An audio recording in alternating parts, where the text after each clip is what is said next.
Welcome to Entrepreneurship Sucks. Reason number 4. People will attack you. They will work their asses off to compete with you. That is a reason that entrepreneurship sucks for some people.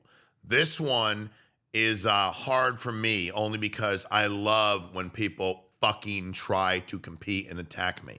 So I love it, thrive. It's like fuel. It's exciting. That means I'm doing something good. If you're trying to compete with me or you're trying to mess with me or you're trying to take what I'm building, that means I'm onto something. So that part I love. Now, some people don't love it. If you go, I don't like when people come at me, then you need to quit. Quit before you get started. When you build anything in business, you're competing with somebody. And even if you build it first and nobody's competing with you, people will start competing with you. That's the way that it works. So people will come at you. People will come for what you've built. They will do whatever they can to slow you down. To me, that's the juice. That's the excitement. How do you deal with it? Well, Sean, I don't like that. Well, learn to like it. You don't have to love confrontation. You don't have to love conflict. I'm blessed with the fact that I love confrontation and I love conflict. I just do. I feel more comfortable in both of them.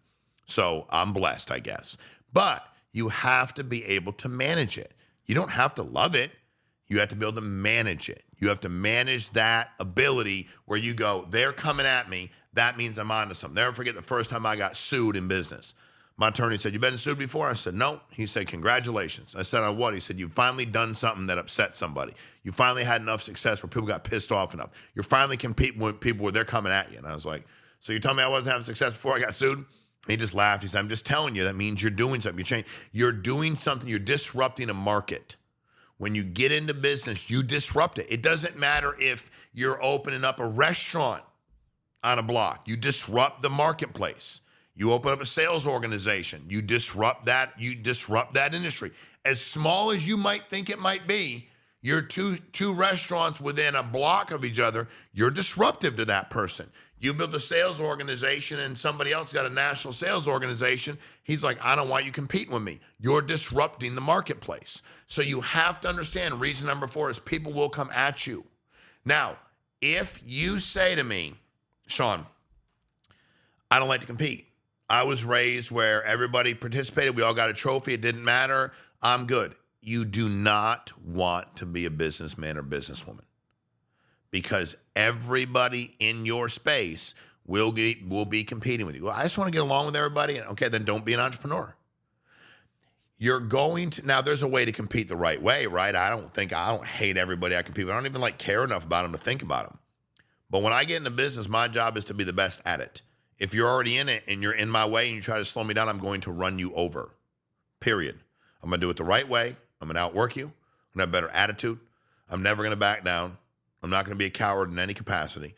And I'm okay with however you all come at me. When you do that, it pisses people off. Now, here's the hack, if you will, on how to minimize the conflict, minimize the attacks, minimize the bullshit. When people know you're not the one. When people know it doesn't bother you. When people know you don't care. When people know that they can't get inside your head. Go to a sporting event. Even watch young kids play. I coached for a long time. I'd be like, yo, don't say anything to that kid. Why? Because it pisses him off and he's really good. Talk to that kid. He's a head case. You get inside his head and run around all day long.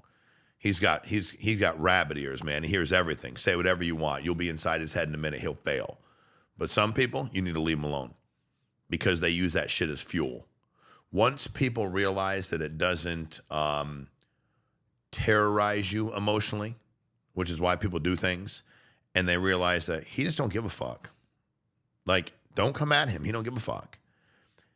You have to understand you have to develop thick skin in business because people are going to come at you for what you're building. They're going to come at you for what you potentially might build. And they need to understand that you're not the one. I'm not the one, dude. Like, I'm not the one. Just go find somebody else, pick on somebody else, fuck with somebody else. I'm not the one. You don't want, I'm not your guy. You picked the wrong one, dude.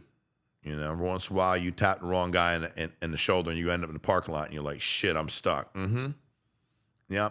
And in business, it ain't about throwing fucking hands. It ain't about being big and strong and bad. It's about being strong here. And any one of us can develop that. Any one of us can develop that strength in our mind. Any one of us can put ourselves in that position to win. So you have to understand that reason number 4, if you can manipulate it correctly, will be the biggest fuel for you in your business. But you have to understand it going in. In any market you get in, you should be looking to disrupt it. You want to make a difference, you should think, what is the market missing? What are they missing in customer service? What are they missing in products? What are they missing in sales? What are they missing in whatever it is they're missing? What are they missing? Does that make sense? What are they missing? And how are you going to fill that void? Because that's how you disrupt the market. I got into real estate and I was like, what are they missing? A lot of the agents didn't work very hard. What are they missing? The agents weren't contractors like me. What are they missing? They weren't into land development like me. What are they missing? Like, I was thinking, how can I disrupt this market? When I got into waste management, what are they missing? I'm like, okay, what if we had the best service and the best price? That seemed to kind of work. Then we had to find a way, manipulate, like what areas can we go to, what areas can we not go to, what can we do, all that kind of stuff. Does that make sense? So you have to understand how to do that. When I get life insurance, I'm like, man, they don't pay the people a lot. They charge, like I was disrupting a market. When you become a disruptor, you bring people out that will allegedly hate you. Bring them. But people don't compete or talk shit about people that aren't doing anything. So reason 4 is probably the best fuel I've ever had as an entrepreneur. But if you don't like it and you don't want to learn to like it and you don't want to adjust, you need to quit. Get out now. Save yourself the frustration.